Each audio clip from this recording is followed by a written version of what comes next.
Bien, vamos a finalizar esta jornada de conferencias iberoamericanas varias con el ya muy manido profesor Juan Ramón Rayo.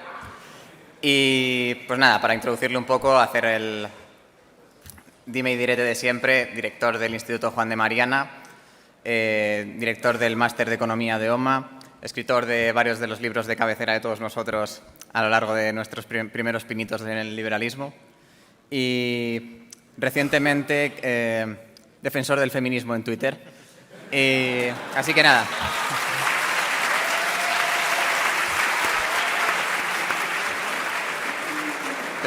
Pero siempre con criterio, ¿eh? Bueno, sin más, le doy paso a Juan Ramón. Muchas gracias por tu presencia. Adelante.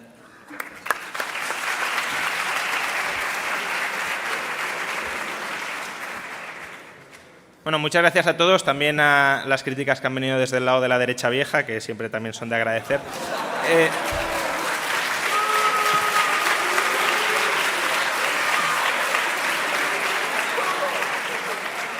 Antes de comenzar con la charla, simplemente me gustaría reiteraros algo que ya os ha comentado hoy a lo largo del día Paco Capella.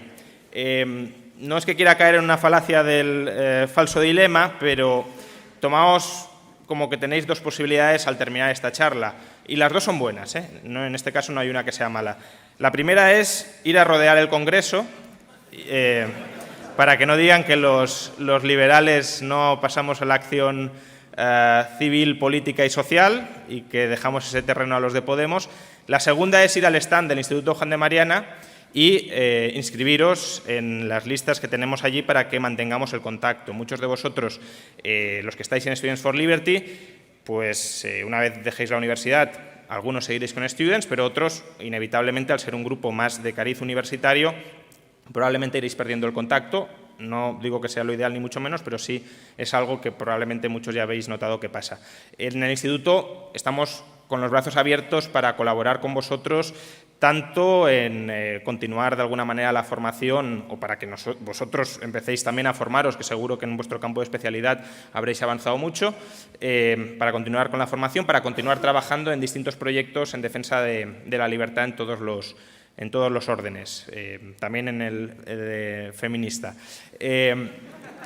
Y en ese caso, pues bienvenidos sois y espero que podamos, ya digo, colaborar, y allí tenéis el stand. Bueno, ¿de qué voy a hablar hoy? La charla se llama Contra el nacionalismo. ¿Y por qué contra el nacionalismo? ¿Por qué una charla sobre el nacionalismo? Normalmente cuando, especialmente en Madrid, se habla contra el nacionalismo, pues uno se dedica a cargar contra un determinado tipo de nacionalismo, en concreto el nacionalismo catalán o el nacionalismo vasco. Y muchas veces uno no es consciente, cuando carga contra esos tipos de nacionalistas, que lo está haciendo desde la perspectiva de su propio nacionalismo, en este caso el nacionalismo español, aunque este es un término controvertido que seguro del que podemos hablar durante el turno de preguntas. Por tanto, ¿por qué contra el nacionalismo? Mi objetivo, desde luego, no es cargar solo, pero sí también contra el nacionalismo catalán, sino contra todo tipo de nacionalismos. ¿Y por qué planteo este debate? Primero, por un tema de fondo. Es un tema teórico importante, de interés. ¿Cuál es la compatibilidad y cuáles son las posibles alianzas entre liberalismo y nacionalismo?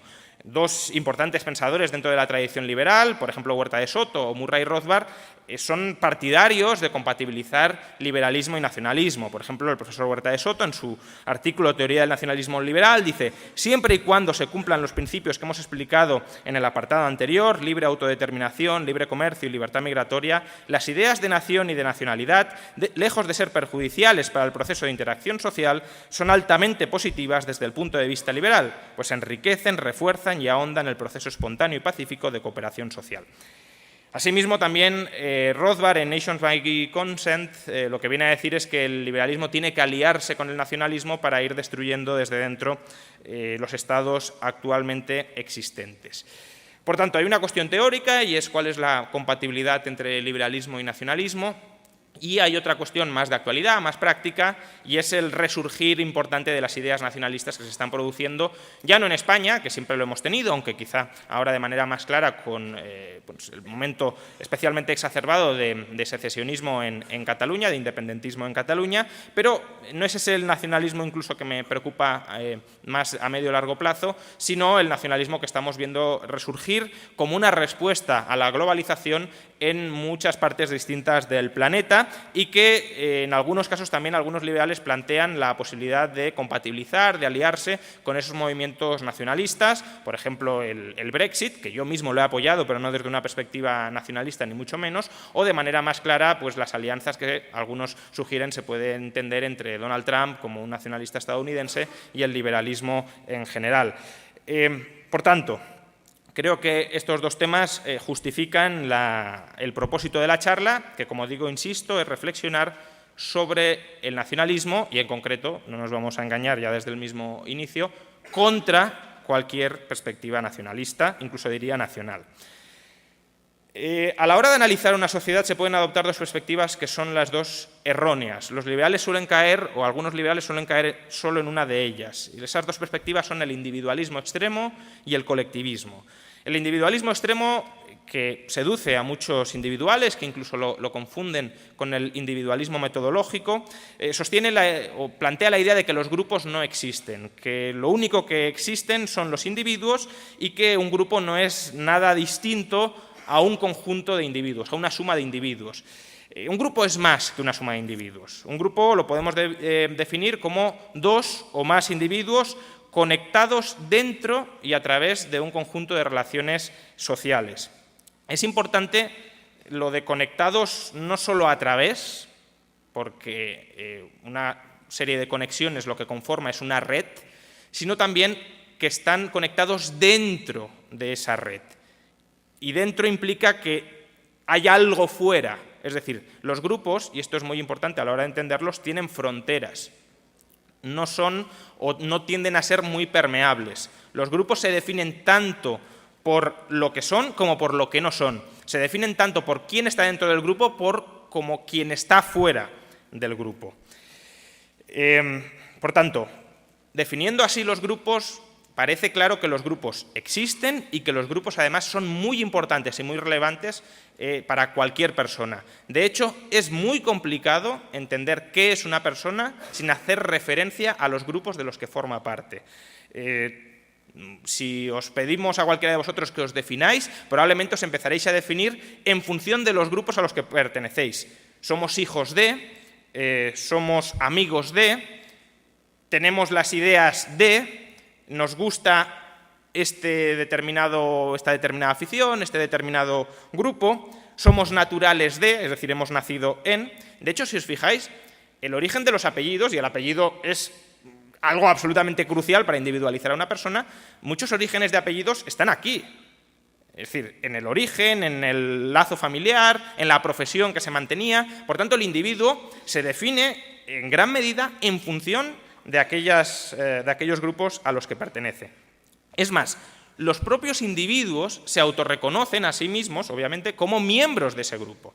Es decir, cuando pensáis en vosotros mismos, en verdad estáis pensando en vuestras pertenencias, vuestros lazos con otras personas.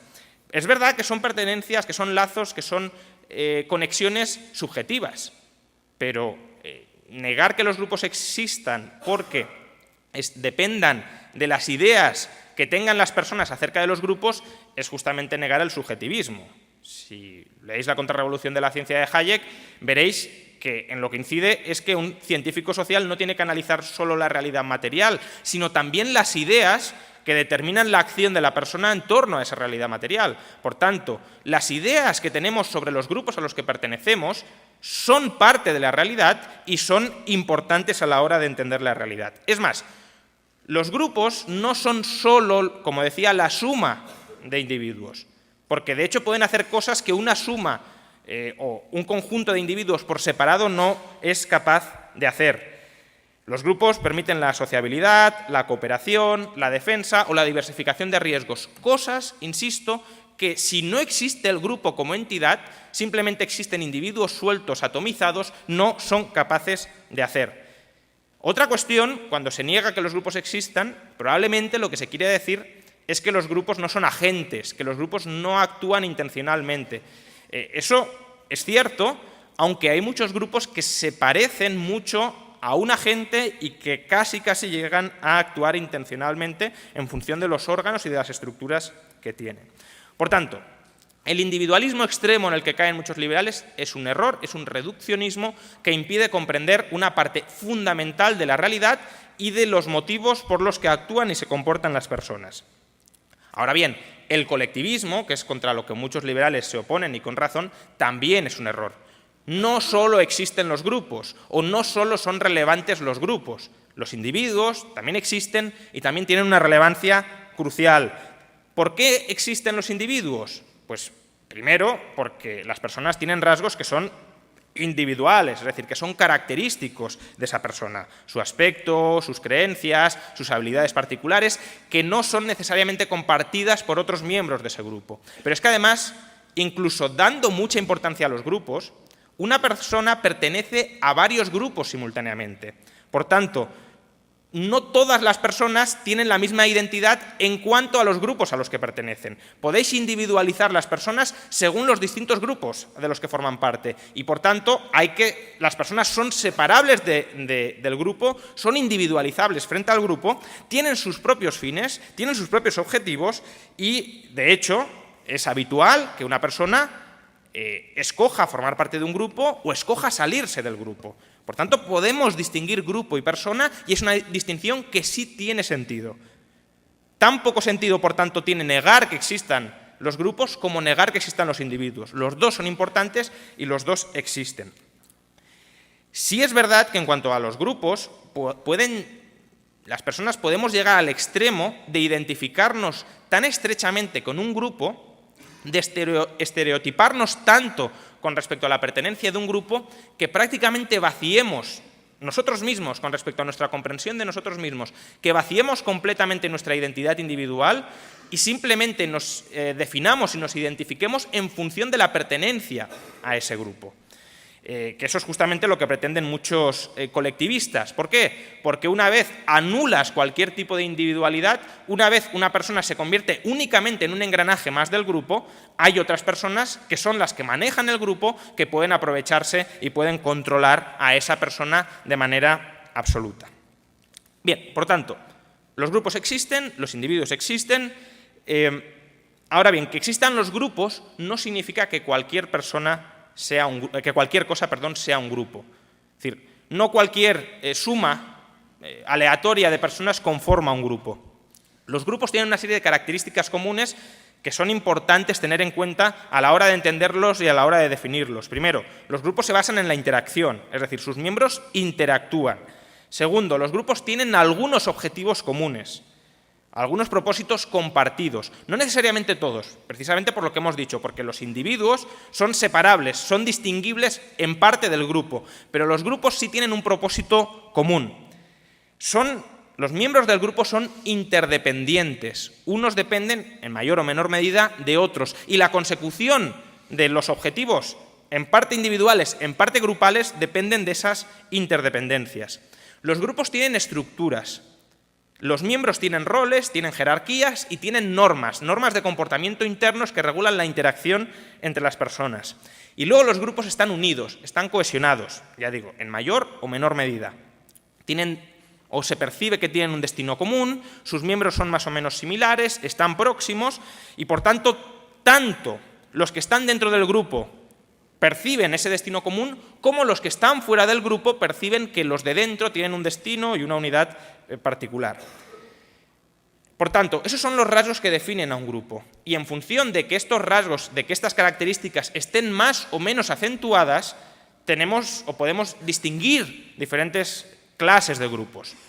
Podemos hablar de grupos primarios, de grupos muy fundamentales, de grupos muy esenciales, que son aquellos de tamaño más pequeño, con una cohesión mayor, con una interdependencia mayor, donde hay un alto nivel de interacción y de cohesión. Por ejemplo, la familia, el grupo íntimo de amigos, etc.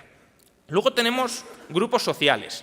las asociaciones de las que formamos parte, donde la cohesión es menor, es más permeable, uno puede entrar en una asociación, salirse, abandonar una familia es posible, pero es muy duro, es muy traumático. Y por tanto los grupos sociales, ya digo, los equipos deportivos, los centros de trabajo, son menos estables que los grupos primarios, pero también están bastante unificados, está muy claro cuál es el objetivo común y tienen bastante estabilidad. Un tercer nivel de grupos son los colectivos. Por ejemplo, lo que hay aquí es un colectivo, es decir, un conjunto de individuos muy volátil. Una vez terminen estas conferencias nos disgregamos, es verdad que nos dividiremos en subgrupos o en grupos sociales, pero en general la masa de individuos que está aquí, que tiene un propósito, en este momento escuchar mi charla, antes escuchar otras charlas, interactuar, merendar, lo que sea, esos objetivos comunes que tiene el colectivo que está aquí son objetivos muy vagos y el grupo es muy permeable. También las manifestaciones, por ejemplo, una manifestación es un colectivo que tiene un propósito, por ejemplo, tomar el Congreso. Bien, esos son los tres niveles de grupos que existen. Existe un cuarto nivel que muchos consideran grupo, pero que no es un grupo, que son las categorías.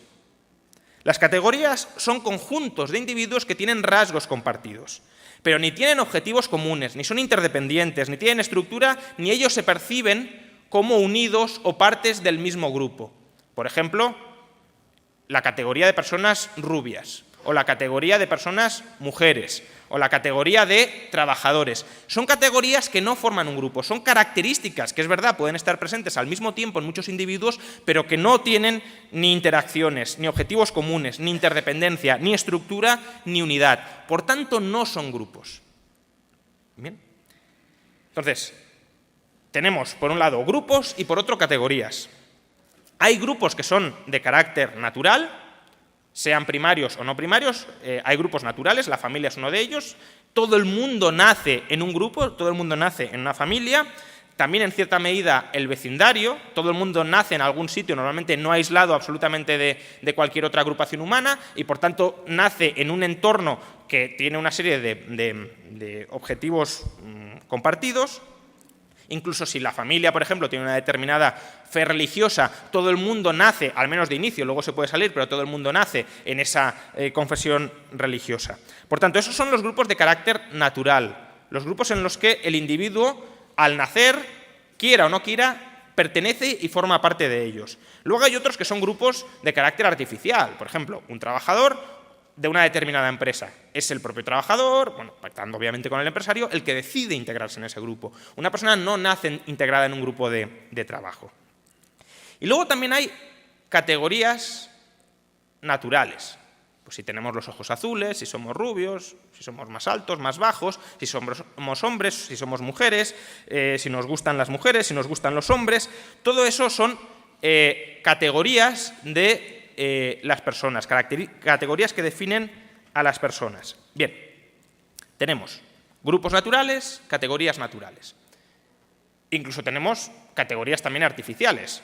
El trabajador, no como parte de un centro de trabajo, sino como yo soy obrero, pues eso es también una categoría artificial. Es decir, yo me he convertido en proletario y no he nacido proletario, me he convertido en proletario y por tanto tengo esa característica más o menos compartida con otros.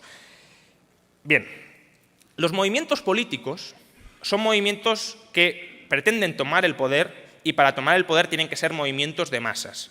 Con lo cual, una estrategia muy clara para organizar las masas, ¿cuál es? Convertir una categoría, que no es un grupo, en un grupo. Es decir, destacar alguna categoría, alguna característica compartida por muchas personas y atribuirle características, propiedades del grupo. ¿Para qué? Para movilizar políticamente esa categoría. Porque, evidentemente, si hay una categoría que está muy extendida en sociedad, al politizarla, al darle conciencia de que una persona tiene esa categoría y de que esa categoría es relevante y de que, por tanto, comparte intereses con otros que tienen esa misma categoría, así consigues movilizar a muchísimas personas para que formen parte del grupo que tú quieres manejar. ¿Qué grupo? El del movimiento político que quieres utilizar para tomar el poder. Por ejemplo, cuando los marxistas hablan de despertar la conciencia de clase, lo que están haciendo es esto, todos somos trabajadores, que es una categoría en la que no habíamos reparado como categoría propia con intereses compartidos, y tenemos que tomar conciencia de ello para agruparnos, para organizarnos y para hacer la revolución. Bien, el nacionalismo es un movimiento político que pretende crear un grupo a partir de una categoría. ¿Qué categoría? Pues ya depende del tipo de nacionalismo. La etnia, la cultura, la religión, la pertenencia a una determinada estructura política, el idioma. El nacionalismo pretende coger esa característica compartida donde no había un grupo y crear un grupo. ¿Y cómo crea un grupo? Pues reforzando o haciendo que refuerza, poniendo de relieve, poniendo de manifiesto algunas de las características de las propiedades que tiene que cumplir un grupo. Hemos dicho, por ejemplo, que los grupos tienen objetivos comunes e interdependencia.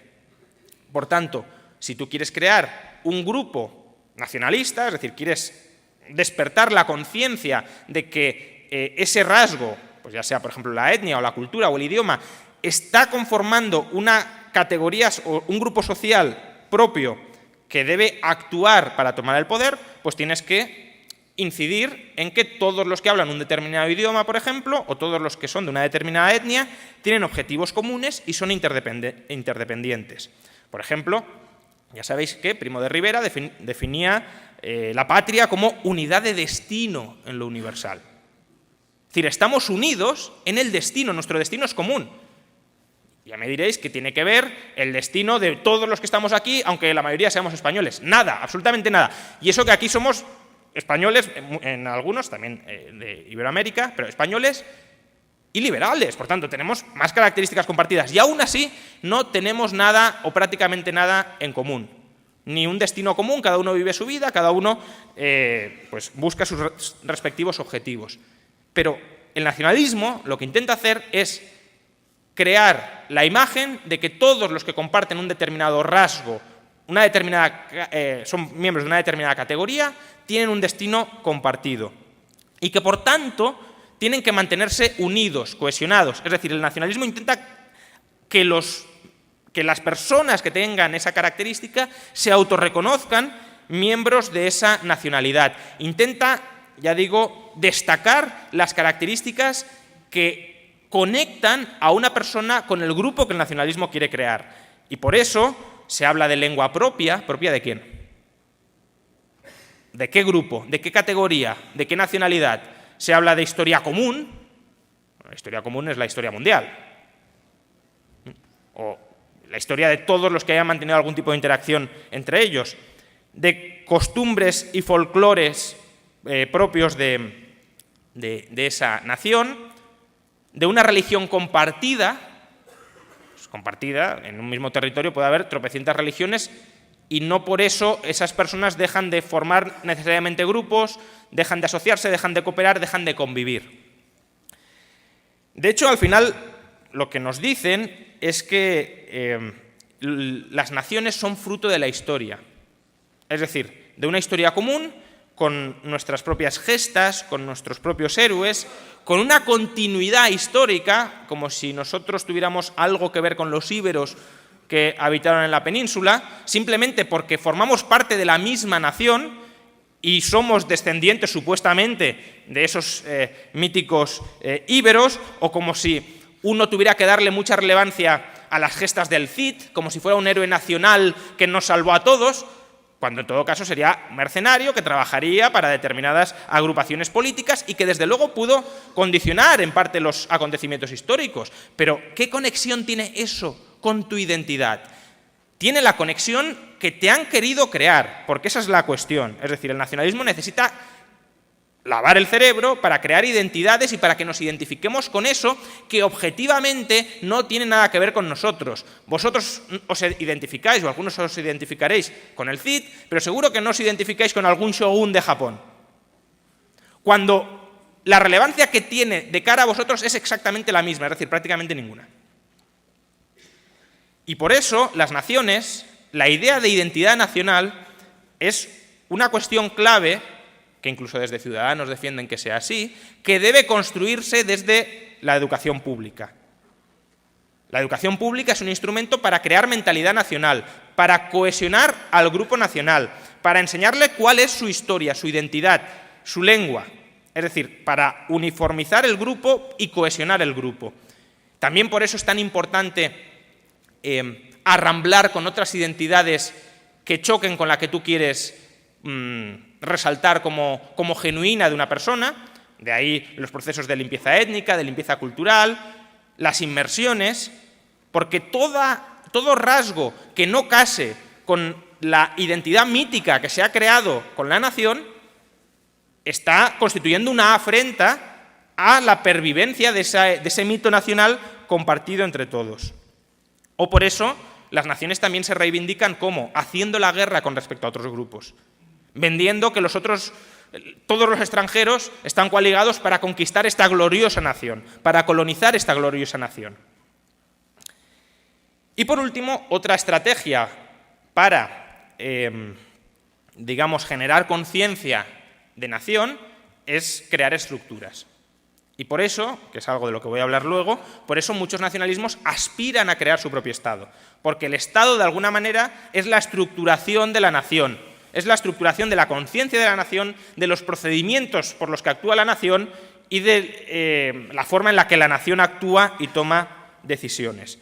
Sin embargo, ya digo, lo más importante es transmitir la idea de objetivos comunes y de interdependencia y de la unidad. La estructura política, de la que ahora en breve hablaré, es derivado de lo anterior. De hecho, hay muchos nacionalismos que no tienen Estado y no lo necesitan. Y de nuevo, fijaos en qué decía Primo de Rivera al respecto.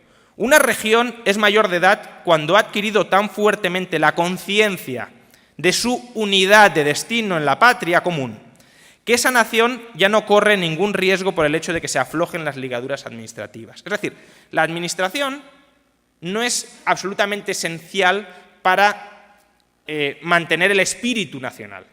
El espíritu nacional se mantiene una vez has comido el tarro a muchas personas que se creen esa historia, que de verdad comparten una visión común de su origen, de su destino y de sus características. Bien, por tanto, el nacionalismo, insisto, consiste en crear un grupo, un colectivo, si lo queréis, a partir de una categoría que debería ser moralmente irrelevante, como es pues, la etnia a la que pertenecemos, la cultura en la que hemos nacido, el idioma que hablamos, que no digo que no sea importante, porque obviamente no es lo mismo comunicarte con alguien que hable tu idioma que con alguien que no lo hable, pero eso no necesariamente debe constituir una idea nacional, podría constituir una idea de, bueno, tenemos un idioma común, punto, ¿está? ¿Qué relevancia adicional hay ahí en cuanto a grupos, en cuanto a objetivos comunes, en cuanto a destino común? Ninguno. Y de hecho, pues el español, la patria es España, pero ¿por qué no? Por esa misma regla de tres tendría que ser toda Latinoamérica. Y si Cataluña se secesiona, también hablarán español, pero no serán ya la patria española. ¿Los portugueses que hablan español, por qué no son españoles? Algunos dirán que sí. Quedaos con lo vuestro. Un consejo, vamos, que aquí no está la cosa muy... Pero, es decir, ¿por qué casualmente la identidad nacional es aquella que haya resultado de los acontecimientos históricos hasta la fecha? Y aquella que además se va reformulando en los libros de texto para adaptarlo a la realidad en la que estamos viviendo y para justificar el statu quo que estamos viviendo, o el statu quo al que se quiere llegar. Es decir, el cambio que se quiere provocar para consolidar otra situación.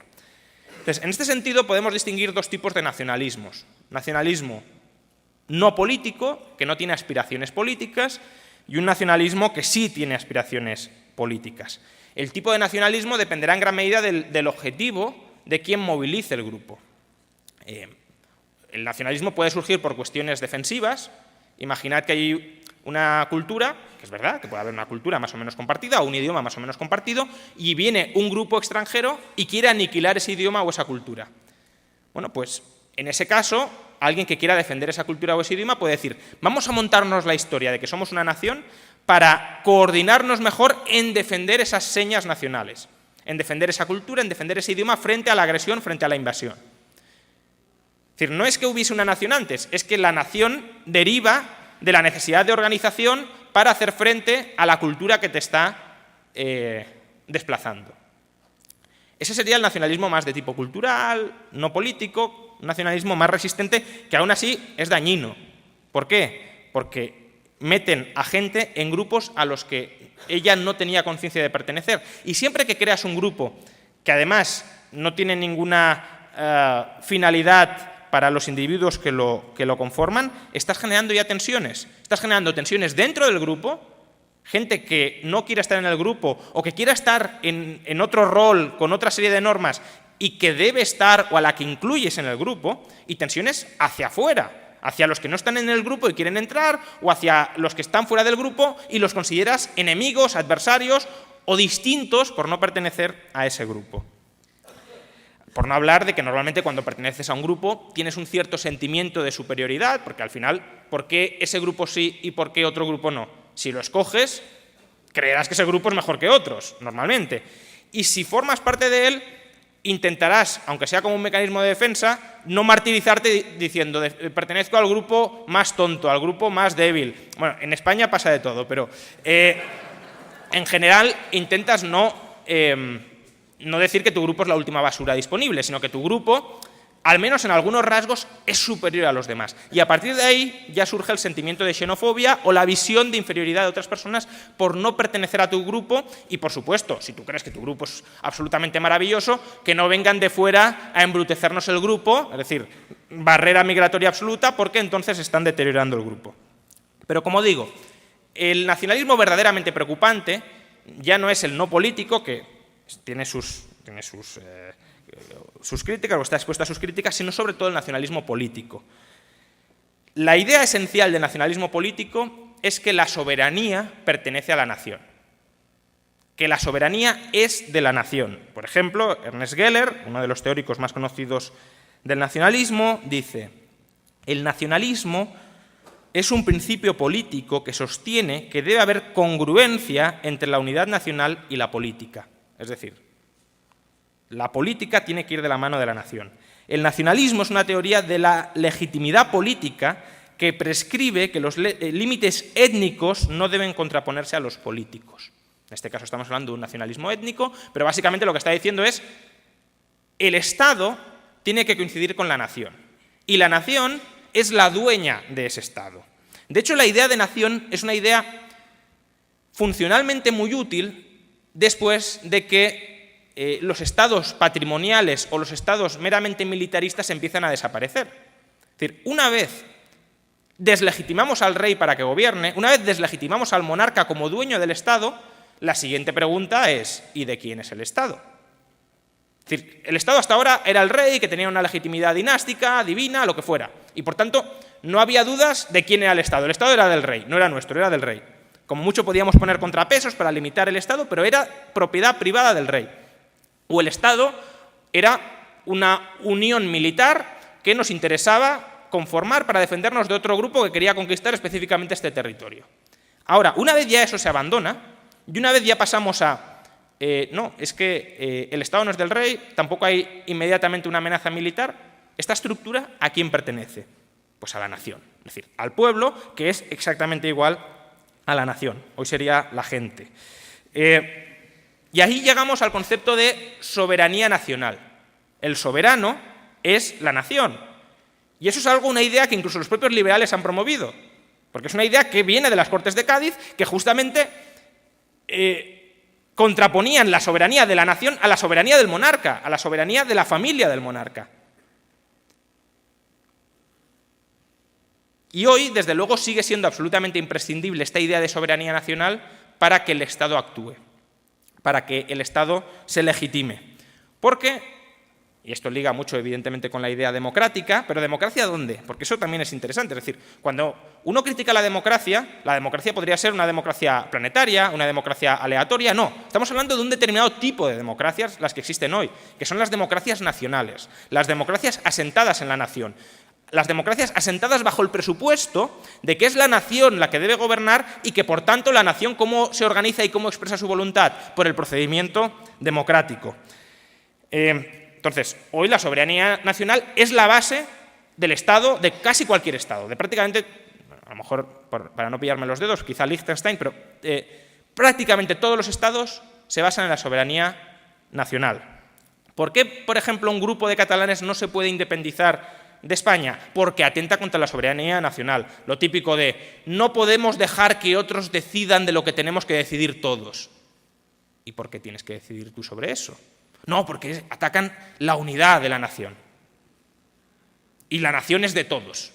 Y el Estado es de todos. Y el territorio es de todos. Sin siquiera plantearte cómo ha llegado el Estado a instituirse propietario de ese territorio y cómo ha llegado el Estado a convertirse en soberano de ese territorio. O cuando, por ejemplo, justificamos, bueno, quien lo justifique, que el Estado tiene legitimidad para imponerles unos determinados valores, una determinada educación, una determinada identidad social a nuestros hijos a través de la adoctrinación de la educación pública, del adoctrinamiento de la educación pública, ¿cómo lo justificamos? No, es que está en la Constitución, y la Constitución es la expresión de la voluntad de la nación. Y por tanto la nación es la que gobierna, es la soberana. Y el individuo que, por desgracia, ha tenido la mala suerte de caer bajo esa nación, se tiene que someter. Porque no son naciones por consentimiento, sino son naciones por origen histórico y por tanto no se pueden en absoluto cambiar.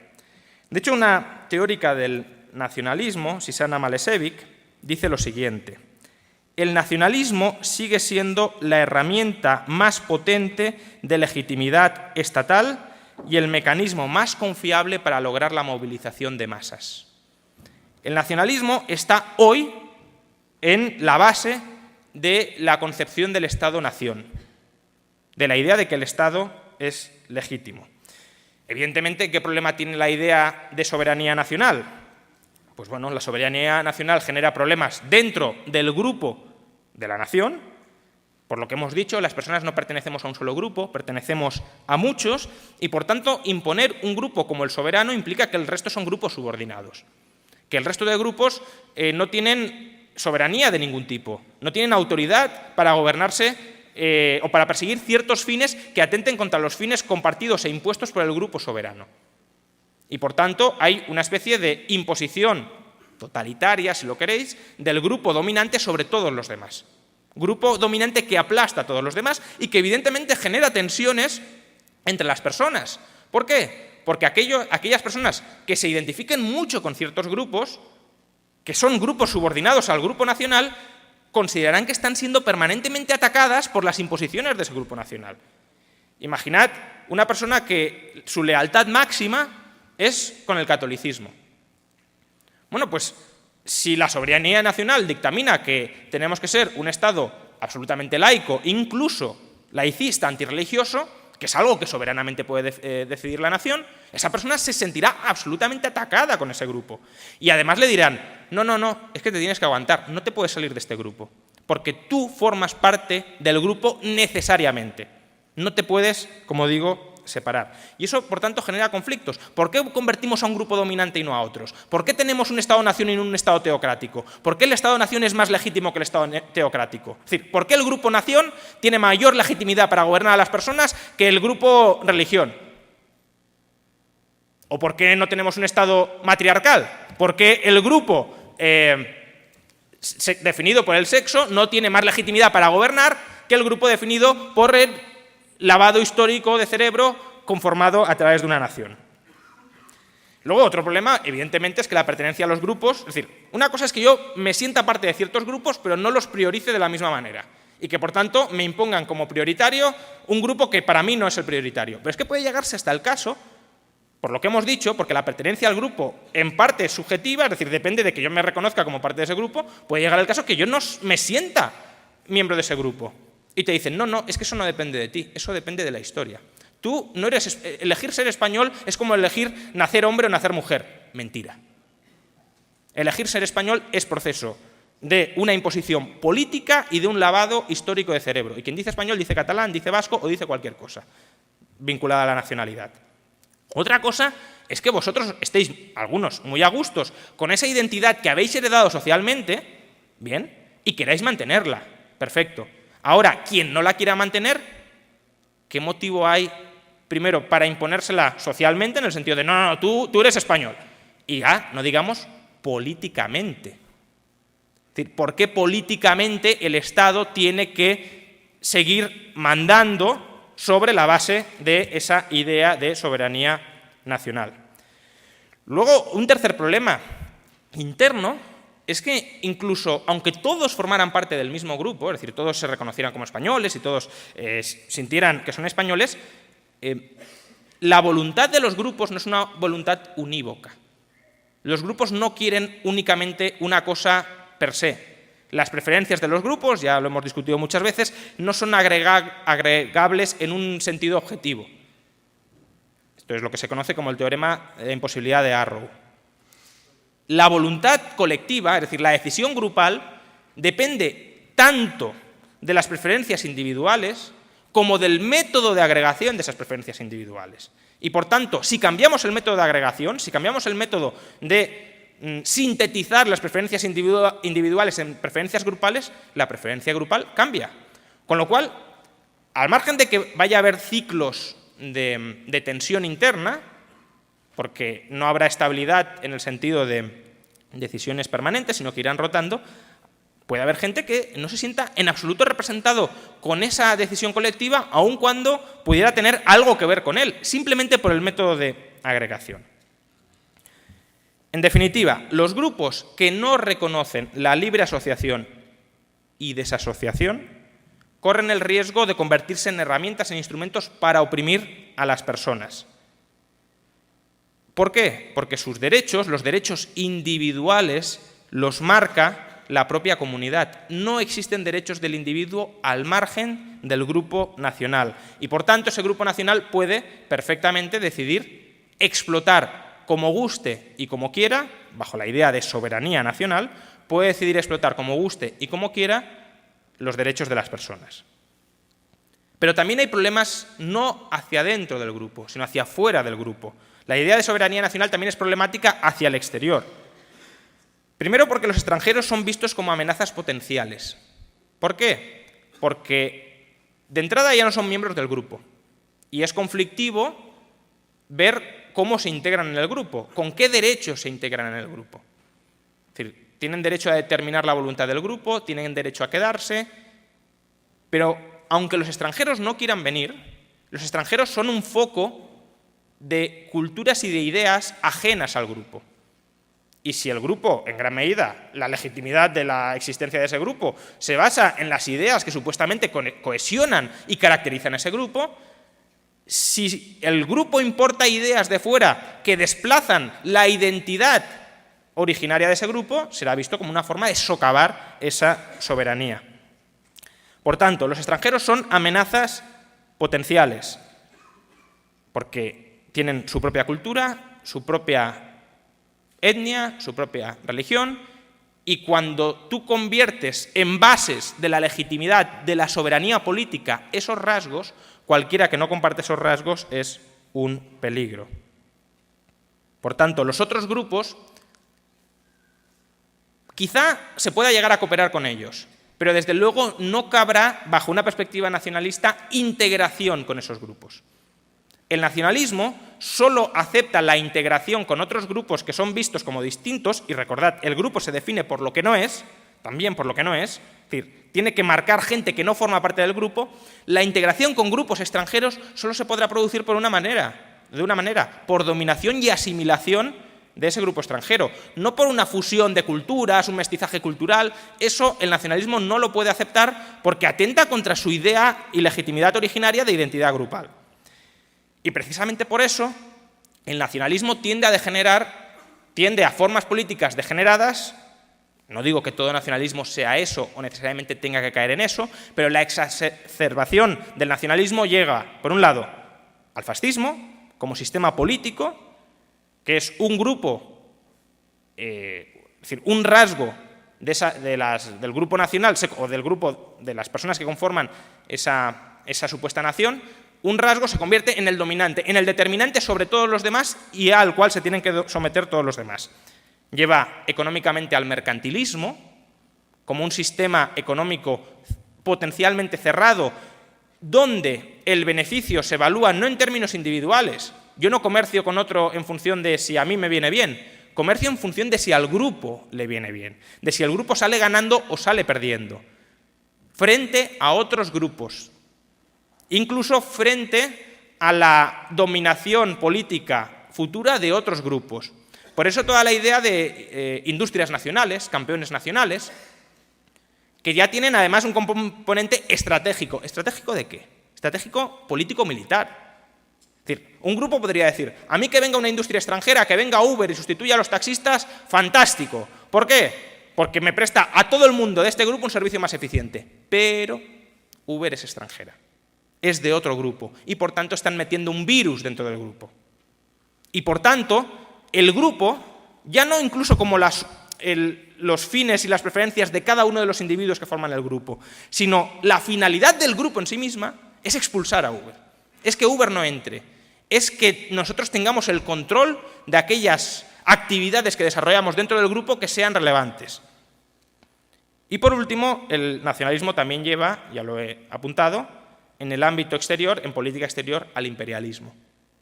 Es decir, aunque pueda haber una cierta cooperación con otros grupos, al final, si la cooperación consideras que el otro grupo gana más que tú o incluso que el otro no quiere cooperar contigo, la única manera que tendrás de integrar ese otro grupo es invadiéndolo y dominándolo y asimilándolo. O sea, arramblando con toda su cultura, con toda su historia, bueno, su historia entre comillas, claro, con toda su identidad social para que también formen parte de tu grupo. Y evidentemente estas formas extremas, este autoritarismo nacionalista, mercantilista, imperialista, tiende a reemerger cuando los grupos se tensionan. Porque si a ti te han generado, por eso decía que también el nacionalismo no político también es peligroso, si a ti te generan una determinada identidad, ¿cómo reivindicas o cómo tensionas tu identidad? Cuando estás al lado de alguien que no es como tú. Ahí es cuando claramente todos os reconocéis como miembros de un grupo y reconocéis al otro como extranjero. Y por tanto, si tenemos un proceso de globalización donde importamos ideas extranjeras, culturas extranjeras, mercancías extranjeras, capitales extranjeros, ahí estamos necesariamente tensionando el grupo. Es algo lamentable, pero lo estamos tensionando. ¿Pero por qué lo estamos tensionando? Porque previamente hemos creado una identidad grupal falsa, una identidad grupal que se reivindica en la diferencia. Y por eso, políticamente, el nacionalismo resurge cuando tienes una invasión de ideas, personas que no forman parte de la identidad de ese grupo, que se contraponen al grupo, que incluso amenazan con desplazar la identidad y, por tanto, a la propia persona, que lo siente así, de ese grupo. De ahí, en definitiva, y ya termino, que el nacionalismo no sea compatible con el liberalismo. El liberalismo tiene una alternativa propia, tiene una visión política, económica e internacional y social propia que, si me lo permitís, lo resumiría en estos tres principios. Primero, soberanía no nacional, sino soberanía individual. Los derechos son de las personas. Los derechos no son ni derivan de las naciones. Los derechos son individuales, personales. Por eso, por cierto, la idea de derechos humanos es una idea que, aunque muchas veces los liberales la criticamos, es una idea muy positiva, porque son derechos universales. Son derechos que incluso los nacionalistas dicen, no, pero contra los derechos humanos no podemos ir. Es verdad que luego el contenido de esos derechos humanos, en la mitad de los casos, son directamente coacciones e intervenciones sobre la vida de las personas, de acuerdo. Pero la idea de que existen unos derechos por encima de la nación y a los que se somete la nación es una idea que limita la soberanía nacional. Y es una idea que al final es un derecho de la persona. Derecho de las personas, si lo queréis, pero de cada una de las personas. Por tanto, soberanía individual y reconocimiento de lo que debería ser evidente, y es que cada persona tiene una identidad marcada por sus propios rasgos y por los grupos a los que pertenece. Por tanto, no hay una identidad compartida absolutamente. Hay identidades que son, y cada vez más, poliédricas y multigrupo. Y tenemos que convivir con esa diversidad y no tenemos que ver esa diversidad como una amenaza. Porque la alternativa a convivir con esa diversidad y a reconocer esa diversidad es encerrarnos en la autarquía nacionalista. Segundo, y derivado del anterior, libertad de asociación y desasociación política. Los grupos no tienen derecho innato a gobernar sobre las personas. No es la soberanía de la nación, es la soberanía del individuo. Y una libertad fundamental es la de asociarse y desasociarse. También de la comunidad política en la que uno no se ha integrado voluntariamente. Un economista, al que ya he citado otras veces, que se llama Alfred Hirschman, plantea que un grupo puede resolver sus disputas, sus conflictos, de 3 formas fundamentales: salida, voz y lealtad. La salida es el mecanismo último, si lo queréis, mediante el cual el liberalismo resuelve los conflictos dentro del grupo. La voz es el mecanismo último mediante el cual la democracia solventa las disputas dentro del grupo. ¿Qué decide el grupo? Bueno, hablamos, deliberamos un rato y luego votamos. Y la lealtad es el mecanismo último a través del cual el nacionalismo, y en general los colectivismos, no solo el nacionalismo, resuelven las disputas dentro del grupo. Tus fines, tus intereses, tu visión de cómo debe ser la sociedad, está bien que la expreses, pero en última instancia te callas y bajas la cabeza por lealtad al grupo. El grupo está por encima de ti. Por tanto, ya os podéis imaginar cómo la separación del grupo es visto como un ataque esencial a la base del nacionalismo. Por tanto, libre secesión e integración política, no sometimiento a estructuras políticas de origen no voluntario y además fundamentadas sobre ideas míticas de nación que se basan en separar y en categorizar a las personas y en darles a las personas objetivos en gran medida frentistas con respecto a otras personas. Como mucho, el liberalismo puede abrazar, no me gusta mucho el término porque ya está tan manido, pero bueno, algo parecido al patriotismo cívico. ¿Qué es el patriotismo cívico? Lealtad, es verdad, con aquellas comunidades políticas voluntariamente integradas y con las que reconocemos que sí tenemos objetivos comunes. Hay problemas de acción colectiva, por ejemplo. Los grupos, de hecho, hemos empezado la charla diciendo que son útiles. Tiene sentido integrarse en ciertos grupos y tiene sentido conformar comunidades políticas. Y, por tanto, uno puede decir, si tú te integras voluntariamente en una comunidad política, tienes que cumplir las obligaciones que has asumido al integrarte voluntariamente en esa comunidad política. Y tienes, de hecho, que defender los valores fundacionales de esa libertad política, de esa comunidad política. Por ejemplo, una comunidad política fundada en torno a la libertad, a la idea de libertad, pues perfectamente podría ser defendible por aquellos que se hayan integrado voluntariamente y formaría parte del acervo liberal. Pero eso no tiene nada que ver con la nación. A mí, ya digo, el término patria no me termina de convencer porque ya lo utiliza todo el mundo para casi cualquier cosa y, por tanto, queda del todo descafeinado. Pero esa idea de comunidades políticas por adhesión voluntaria, a las cuales, por tanto, uno se vincula contractualmente y debe respetar los compromisos asumidos al vincularse contractualmente y puede incluso sentirse orgulloso de que esa comunidad política haya logrado un grado de institucionalidad superior en relación a los valores que esa persona promueve al integrarse en ese grupo que otras comunidades, no es rechazable, no es criticable. Ahora bien, esa comunidad política evidentemente verá con agrado, entiendo, que otras comunidades políticas también logren objetivos similares, hasta el punto de integrarse con otras comunidades políticas si así lo considera adecuado para los fines que expresamente busca ese grupo al constituirse en comunidad política. Y eso, insisto, no tiene nada que ver con una nación derivada, surgida de la politización de una categoría hasta ese momento irrelevante. Y en tercer y último lugar, en el ámbito exterior, el liberalismo es internacionalista, es cosmopolita. Justamente, ¿por qué? Porque se basa, ya digo, en la libertad de las personas, vivan donde vivan, integren los grupos que integren. El liberalismo no es autárquico, no es cerrado, no se enemista con otros grupos por ser distintos. El liberalismo se basa en la igualdad jurídica de todas las personas, formen parte del grupo que formen. Y como los derechos no derivan de esa identidad nacional o nacionalista, sino que derivan de su condición de ser humano, de su condición de persona, de su condición de individuo, desde un punto de vista global, lo que observamos en última instancia es una comunidad de individuos que cooperan, que se interrelacionan, que se mezclan, que colaboran de muy distintas maneras, a través de muy distintos grupos y sin que necesariamente unos grupos tengan que controlar, tengan que adiestrar, tengan que sojuzgar a los demás. De hecho, las interrelaciones a escala internacional se producen entre individuos. También podría darse entre grupos, pero las interacciones entre individuos se dan.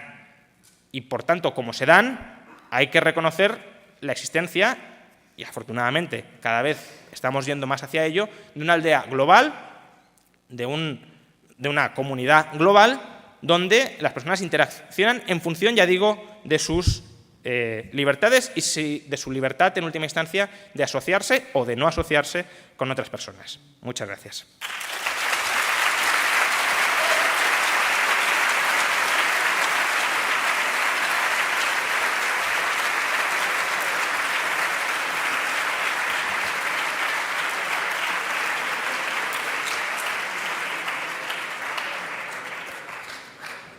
Vale, vamos a un turno de preguntas. Me pidieron primero por ahí arriba.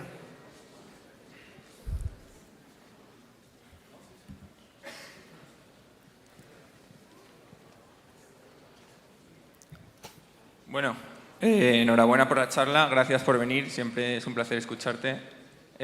Bueno, yo quería preguntarte, a riesgo de parecer un poco cuñado, porque la verdad es que es un tema que no controlo mucho, pero tú has comentado que el concepto de nación es una categoría y no un grupo, ¿vale? Comentas que no es un grupo porque no tiene unos objetivos comunes, etcétera, pero sí que tiene unas características comunes, de mínimos, aunque solo sea la nacionalidad, el idioma, este tipo de cosas, ¿no? Entonces, a la hora de establecer un programa político, aunque sea de mínimos, como el que tú y yo podemos defender, una serie de normas jurídicas y demás, ¿no tiene sentido que esa serie de normas se apliquen a esa nación en particular porque comparten esa serie de características mínimas? Es decir, imaginemos que los españoles somos en general, pues estamos más preocupados, bueno, los españoles, los catalanes, en general, coge la nación que quieras, el grupo que quieras, seamos en general estemos más preocupados de nuestra seguridad, por ejemplo, ¿no? Tú que defiendes un programa político que garantice la seguridad pública, la policía, ¿no tiene sentido que se aplique de forma determinada a cada nación o a cada subgrupo? A ver, es que ahí estás utilizando los estereotipos para definir la identidad de cada persona. Es decir, ¿todos los españoles están preocupados por la nacionalidad? O sea, ¿todas aquellas personas que tú incluyes en el grupo nacional España están preocupadas por la seguridad? No. Por tanto, tendría sentido que se agruparan personas en función de esos objetivos comunes compartidos. Eso sí, pero no en función de la nacionalidad, y a partir de ahí miramos qué objetivos tienen en común, ¿no? Es decir, el proceso es al revés. Tú te agrupas en función de intereses compartidos. Y esos intereses compartidos son los que te dan la unidad, la cohesión, el motivo para que exista el grupo. Aquí sucede al revés.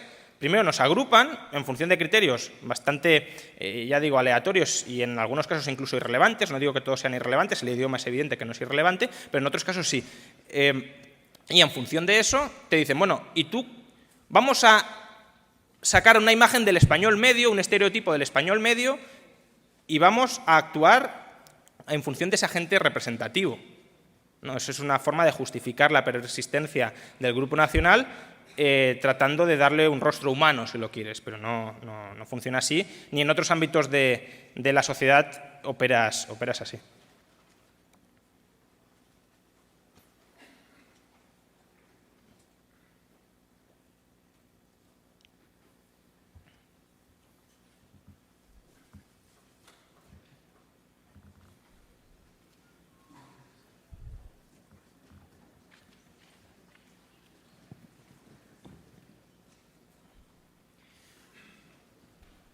Hola, Juan Ramón. Normalmente estoy de acuerdo con muchas de las cosas que dices, pero esta vez no. Te voy a explicar por qué y te hago la pregunta. El problema es de base, porque has confundido el Estado y la nación, y no es lo mismo. Es decir, ¿qué tiene de malo el nacionalismo? ¿Es que acaso no han sido los liberales los que crearon el concepto de nación y lucharon y murieron por ella?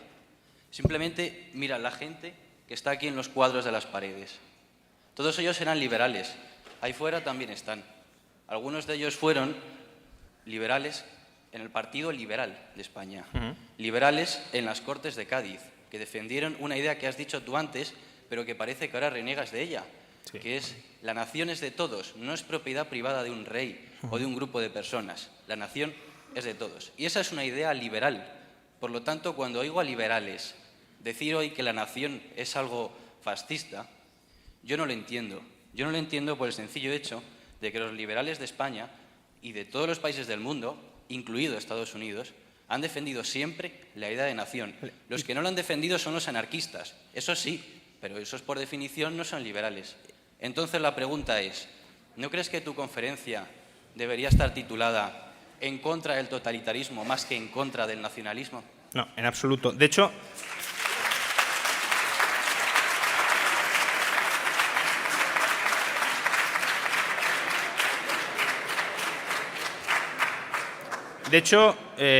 yo no he confundido en ningún momento nación y Estado. Es más, lo he separado desde el principio. He dicho que hay naciones que se quieren convertir en Estados, hay naciones que no necesitan tener un Estado para que se autorreconozcan como tales, pero yo creo que tú mismo te has contestado por qué esto es un problema. Es decir, tú dices, la nación es la española. ¿Y por qué la española?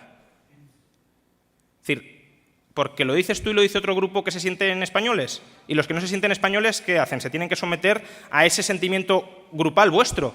Pues si vosotros os sentís españoles, muy bien, os asociáis vosotros como españoles, pero no forcéis a otros que no se sienten en absoluto españoles y que además no hay ningún motivo objetivo para que se tengan que sentir españoles, a que se sientan y a que se agrupen en vuestra estructura política. Porque al final tú estás utilizando la excusa de nación para justificar la soberanía del Estado sobre un grupo de personas. Y ese grupo de personas tienen derechos que son distintos y separables a los de la nación. De hecho, no han cedido en ningún momento su soberanía a la nación, ni la nación ha adquirido soberanía sobre ellos de una manera que podamos decir legítima. Por tanto,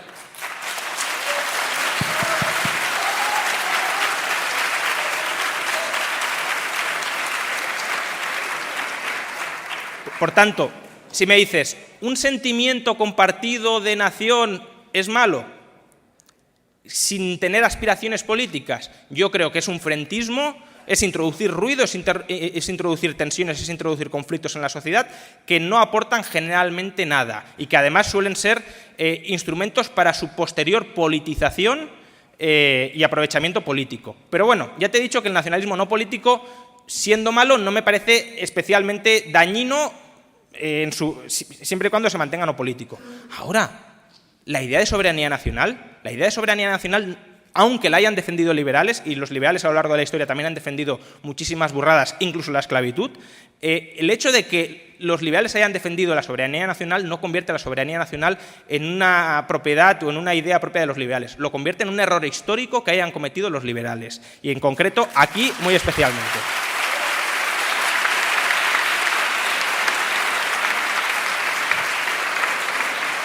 Bien, buenas tardes, Juan Ramón. Efectivamente ha sido sensacional la conferencia. Yo hay muchas cosas en las que estoy totalmente de acuerdo, otras las matizaría, otras no estoy para nada de acuerdo. Entonces, como es un debate tan largo, yo concreto la pregunta lo más que pueda. Vamos a ver.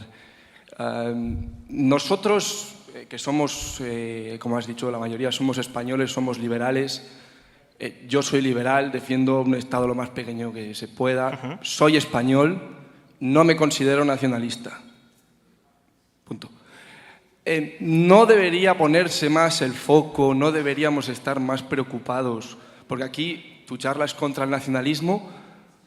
Has mencionado Cataluña y País Vasco, pero luego se ha focalizado en el nacionalismo español. ¿No debería estar en mente también la idea de que la nación española, lo que es puramente liberticida es el nacionalismo catalán y el nacionalismo vasco?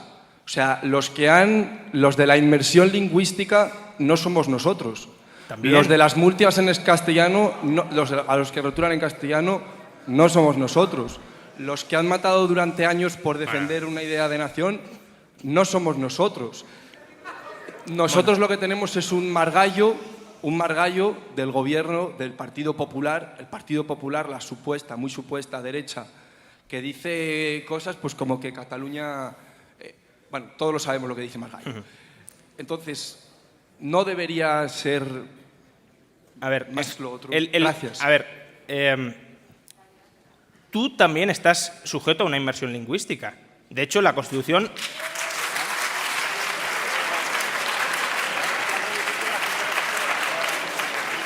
O sea, no estás sometido a inmersión por nacer hablando español. Eso no. Eso ya he dicho que es una categoría nacional. La Constitución te obliga a aprender español. Por tanto, también estás sometido a una inmersión lingüística. Y mi crítica ha sido contra todos los nacionalistas. Es verdad que me puedo haber centrado más en el español. ¿Por qué? Primero, porque criticar el nacionalismo catalán desde Madrid es muy sencillo. Segundo, porque las críticas al nacionalismo catalán creo que son muy evidentes. El nacionalismo español tú mismo has negado que sea nacionalismo, que es como una especie de nación por defecto, que evidentemente el que cree que es español y se siente español y forma parte de España, evidentemente no tiene por qué estar reivindicándolo todo el día porque es la nación que se ha convertido en dominante a través del Estado español. Justamente el que se siente catalán, que es otro error, insisto, como sentirse español, pero bueno, el que se siente catalán y no español tiene que reivindicar continuamente su identidad frente a la española todos los días porque no tiene ese Estado propio que están reivindicando. Y la crítica es a los dos, no solo a uno, a los dos, y más en concreto a la pretensión de fundamentar la soberanía sobre el individuo en la idea de nación y en la idea de nacionalidad. Y eso de que unos han matado, claro que unos han matado, pero ¿qué fue el glorioso alzamiento del 2 de mayo? Salvo una reivindicación de la soberanía de la nación española frente al invasor extranjero. ¿Y ahí no se mató? Pues evidentemente toda nación está construida sobre sangre. Toda nación está construida sobre sangre porque es un grupo que se impone a los demás y que además no solo se impone para crear una especie de estructura política tolerante, sino se impone para gobernar a los demás y para construir una identidad sobre los demás. Y eso evidentemente genera resistencias. Y si tú desde el Estado quieres erradicar esas resistencias, al final recurres a matar. Y eso lo han hecho todos los estados en todo proceso de construcción nacional. No solo los estados que hoy ya están construidos, están asentados y están pacificados, sino también aquellos grupúsculos que hoy aspiran a convertirse en estado y que están empleando exactamente las mismas técnicas que emplearon o que empleó el Estado español, el Estado francés o cualquier otro estado cuando se quiso convertir en dominante y cuando quiso uniformizar y homogeneizar a todos los ciudadanos de España bajo una idea común. Y por tanto, todo esto, tanto lo que está sucediendo hoy como lo que sucedió ayer, es exactamente igual de criticable y es criticable en su base misma de la idea de soberanía nacional.